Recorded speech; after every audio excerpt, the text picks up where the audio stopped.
Hi my friend, welcome to Fall Frolic block number 2, which is based off of fall pumpkins. I'm Pat Sloan and I am so excited to have the pumpkin block. Okay, gonna put this little white boo pumpkin down because he's kind of heavy. He's a heavy one. All right, here's our block. Ta-da! I am so excited. This will look fabulous with block number 1, which was the falling leaves swirling around our pumpkins, right? How do they look? I'm loving them. So today I'm going to just give you a little color tip, how I went about picking the colors for this guy. Here, let me just show you the pattern. Ignore that, it won't be on yours. No, I take off myself.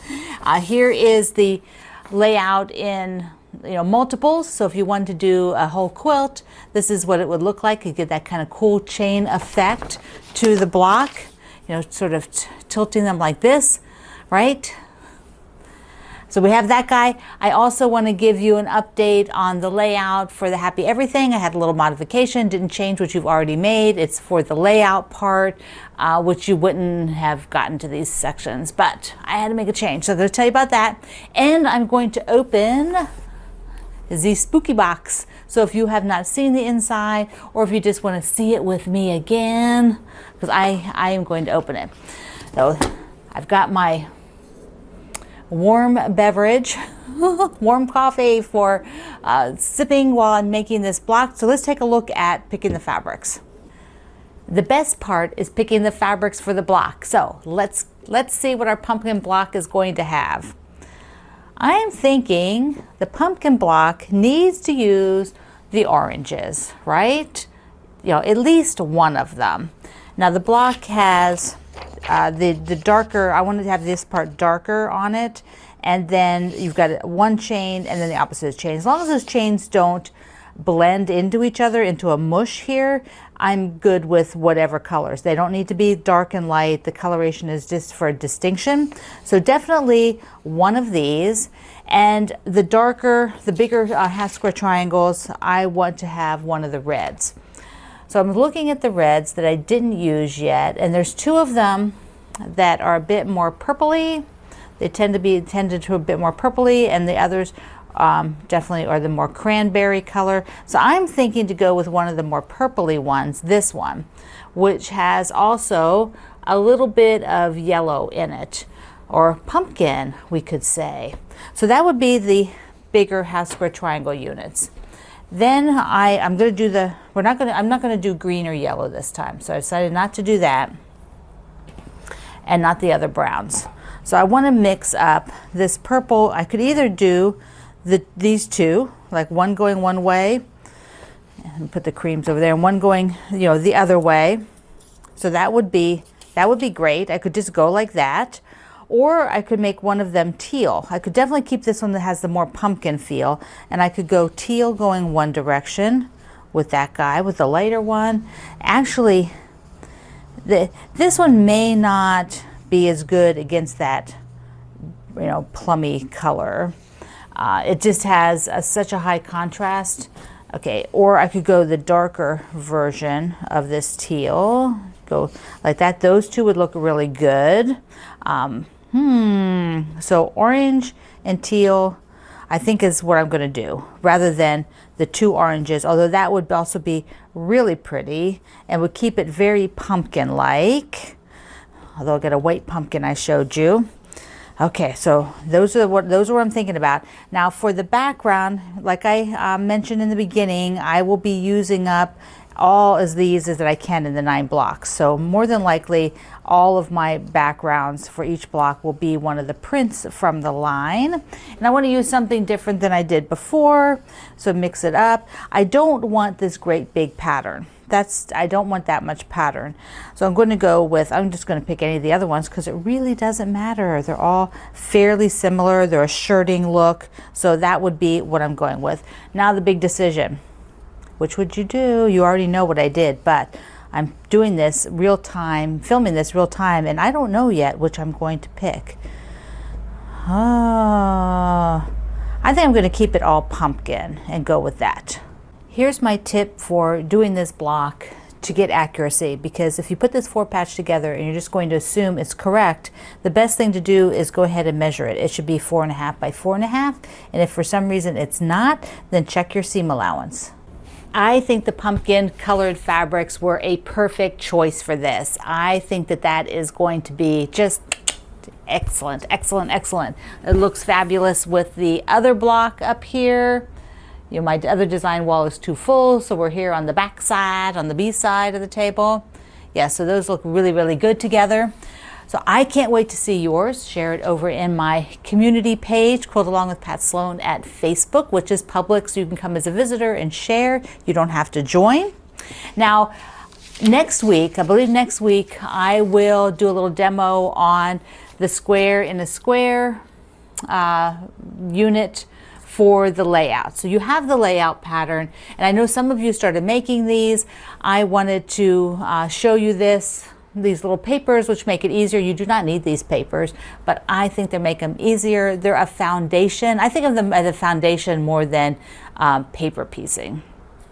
So for those of you who think you don't like paper piecing, try these, because I consider them a foundation. You're only really doing one center square and then the 4 sides, and this just keeps it all locked in place, nice and even. You a little oversized, you trim it down so that your square is not, your little block is not all wonky when you're done.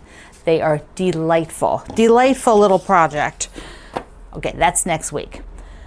Let's take a look at the Happy Everything pattern, because I had a little correction to the section up here. So where the carrots are on the original layout, I had made them too short, you know, so you wouldn't have any cute stalks on the top, or you would have eaten the bottom of the carrots off. Whichever way, it wasn't what I wanted. So that means I had to elongate, and I ended up moving, taking a sashing out between these 2 blocks, and then putting an extra sashing above these. So when you would get to working on that, it would just be an addition. If you'd already sewn those together like I have, it'll just be adding something on the top of them. So you can go ahead and download a new version of this, which has that adjustment so that it actually fits correctly.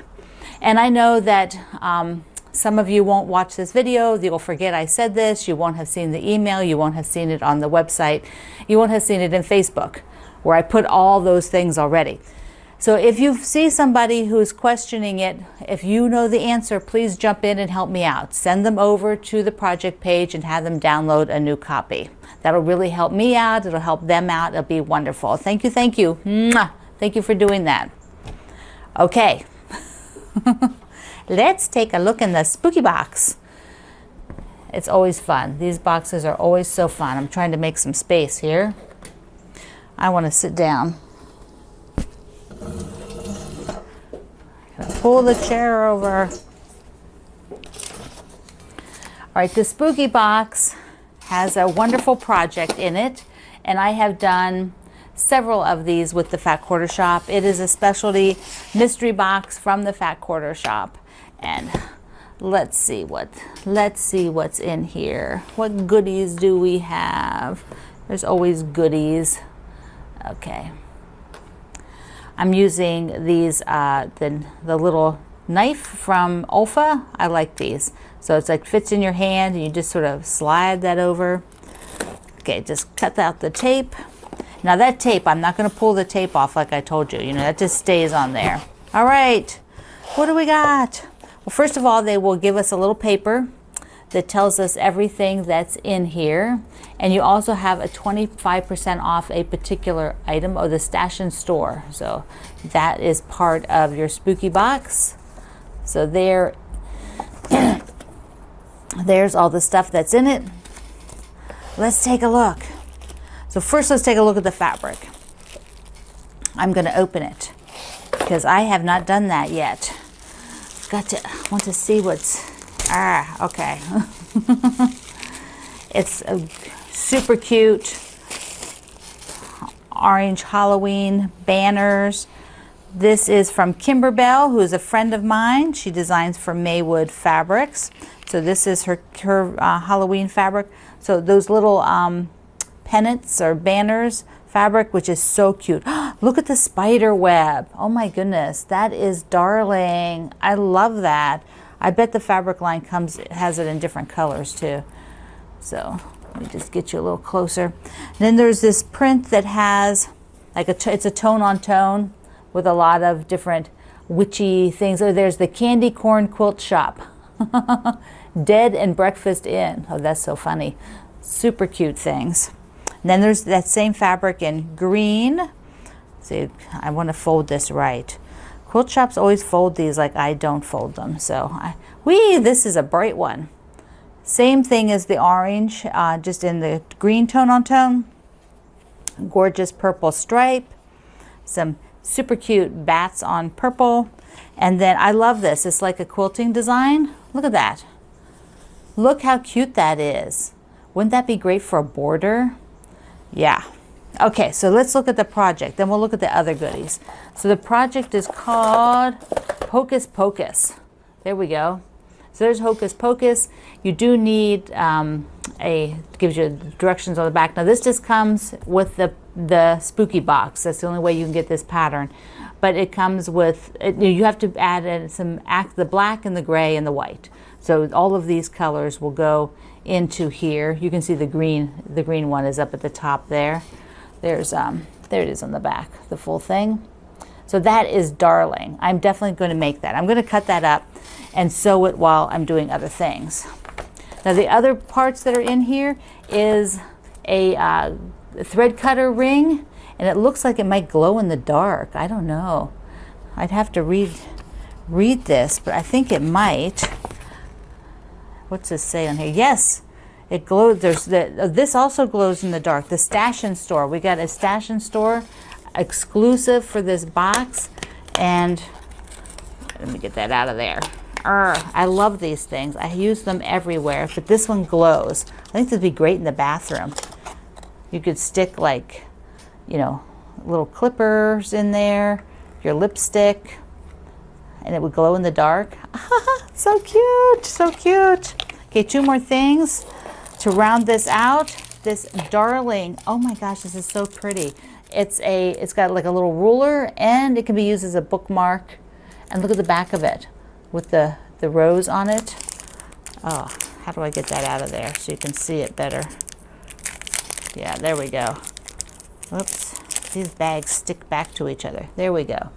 So it's got the little spider web with a rose at the top, the numbers on that side, and then the pretty rose on the back.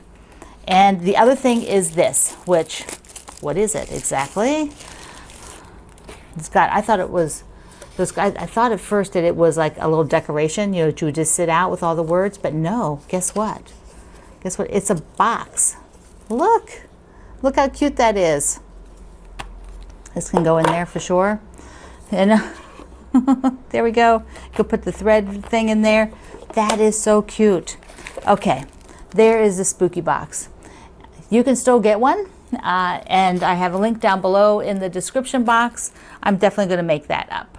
We are now on to, the pumpkins for our fall frolic. So nice. Be sure you make yours, share it on my community page or at my website today where you do the download. I love you. Mwah. See you online.